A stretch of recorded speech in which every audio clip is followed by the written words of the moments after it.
To the deep dive. We're the place you come to get smart about complex topics fast. We dig into the sources, pull out the key insights, and today we've got one source title that honestly just jumps right out. Excerpts from Netflix's Genius Business Model. Okay, so let's unpack this one, that title. Genius Business Model. It's not just saying it's good, it's making a huge claim right off the bat. Our mission here isn't really to retrace Netflix's steps. This excerpt doesn't give us the nitty-gritty on that. It's more about exploring what it even means when someone slaps that label, genius, onto a business model. What does that word signal? What are the stakes? Exactly. It's the immediacy of that word genius. It's such a strong declaration. It's not just successful or clever or even, disruptive in the usual sense. It's genius. That's a word you don't just toss around lightly in business analysis. It immediately tells you we're supposed to be looking at something utterly transformative, maybe even paradigm shifting. It forces you to ask, okay, what are the criteria here? What makes a model cross that line from merely effective to, well, genius? Absolutely. It makes you stop and think. We hear smart, innovative, disruptive all the time. They're almost buzzwords now. But genius, that feels different. It implies maybe a level of insight or, foresight that's almost uncanny. So let's dig into that. What actually separates a really good, successful business model from one that someone confidently calls genius? What kind of characteristics, what kind of impact are we talking about? That really is the core question, isn't it? Because genius sets the bar incredibly high.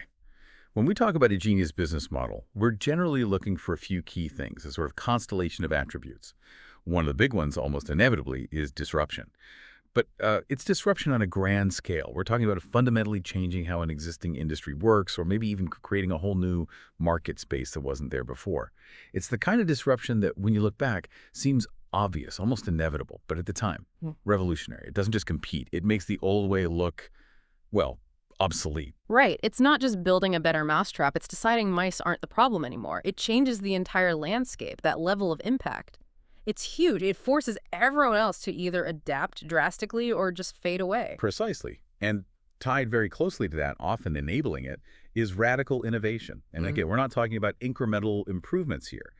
A genius model usually introduces genuinely novel ways of creating value, delivering it, or capturing it. Things maybe nobody else saw or perhaps didn't think were even possible. It might be how the product reaches the customer, how it's paid for, even what the product is. It's a fundamental rethink. It often solves problems in ways that seem so simple after the fact. Yeah, that's always the sign, isn't it? Why didn't I think of that? But okay, a brilliant disruptive idea still needs to reach people. So scalability must come into play.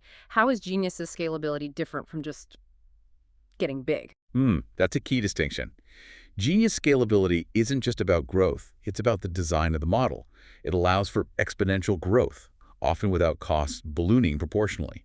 It might leverage technology cleverly, or network effects where each new user adds value, or some unique operational setup that's incredibly efficient. It manages to scale to a massive audience, maybe globally, while somehow maintaining efficiency or even personalization. It's like the system itself is designed for massive, efficient expansion from the get-go. So it's built into the architecture. The bigger it gets, the stronger or at least more efficient it becomes in some way. Not just bigger problems. Exactly. That foresight in the design is critical. And then, to make sure it lasts, a truly genius model needs sustained competitive advantage. This means it builds unique strengths that competitors find incredibly difficult, maybe impossible to copy. It could be proprietary tech, a data advantage nobody else has, super strong customer lock-in, an unbeatable cost structure, maybe brand loyalty that's off the charts. These advantages act like a protective moat around the business, letting it thrive long-term, even when competitors inevitably try to catch up. It's resilience baked into the model's DNA. Right, that's the endurance test. It's not just being first or best for a while, but building something fundamentally defensible, embedded deep down. Precisely. And you could argue this is the ultimate goal, really, exceptional customer value. This is way beyond just meeting a basic need.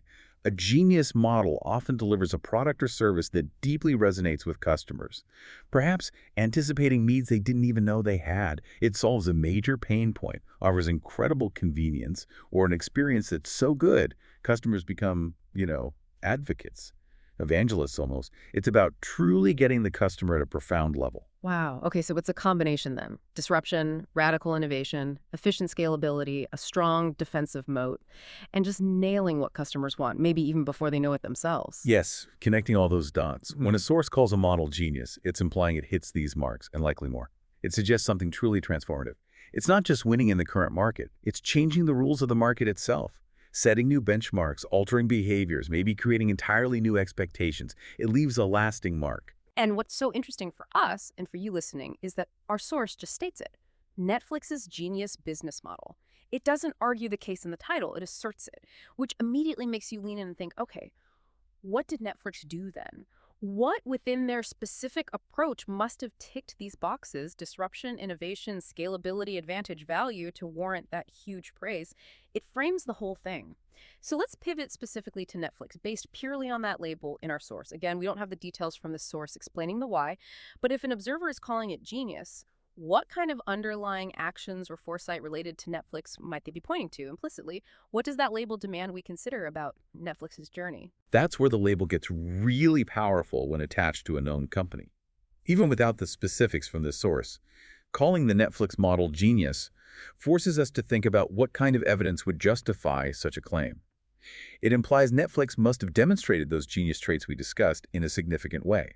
For example, it makes you consider, okay, what major market shifts did Netflix navigate or even create? Did they challenge incumbents in a way that seemed completely audacious at the time? Did they fundamentally redefine how we find, pay for, and watch entertainment? The label suggests the answer is a resounding yes. So we're not making up history here, but we're saying the label itself implies a certain kind of history, a history of boldness, of seeing around corners. What kind of vision, what sort of calculated risks would a company in that tough media space need to take to be perceived this way? Exactly. The genius's tag suggests, for instance, significant strategic foresight. It implies Netflix might have seen the potential of things like high-speed internet becoming commonplace, or the power of data for personalization, or the global appetite for on-demand viewing well before others did. And crucially, not just seen it, but built their entire model around capitalizing on those shifts from the ground up, not as add-ons. It points to a potentially deep, almost intuitive understanding of where consumer desires were heading away from appointment viewing towards personalization and control. That type of vision, if demonstrated, fits the genius's description. Okay, so anticipating huge technological and behavioral shifts. And it also makes us think about the sheer boldness of the strategic moves required. To earn that genius's label, Netflix likely had to make some big bets that maybe looked crazy to outsiders initially. Think about the possible implications of challenging Hollywood, or shifting from mailing DVDs to streaming everything, or then deciding to become a massive content creator itself. The label implies these weren't just reactions, but part of a coherent, visionary strategy, a sequence of moves that consistently anticipated or even created the next wave in entertainment. It challenges us, based only on the source's assertion, to consider what kind of strategic consistency, what kind of paradigm-shifting impact would truly merit that genius label. It pushes us to look for evidence of something extraordinary. That's a really powerful way to think about how such labels work. So for you, the listener, when you come across a statement like this, the genius business model of X, what happens? Does that strong word immediately make you more receptive, more inclined to believe what follows? Or does it maybe put your critical thinking on higher alert? Like, okay, genius, prove it. It's interesting how a single word in a title can frame your entire perspective before you've even read the details.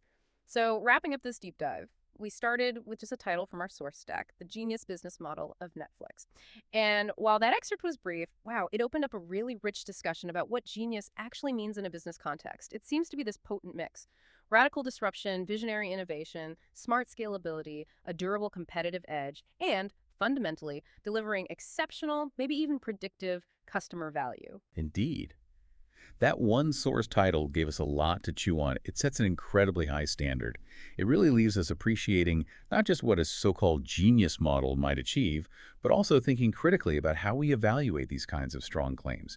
It encourages a deeper look past the hype to understand the real mechanics and the true impact.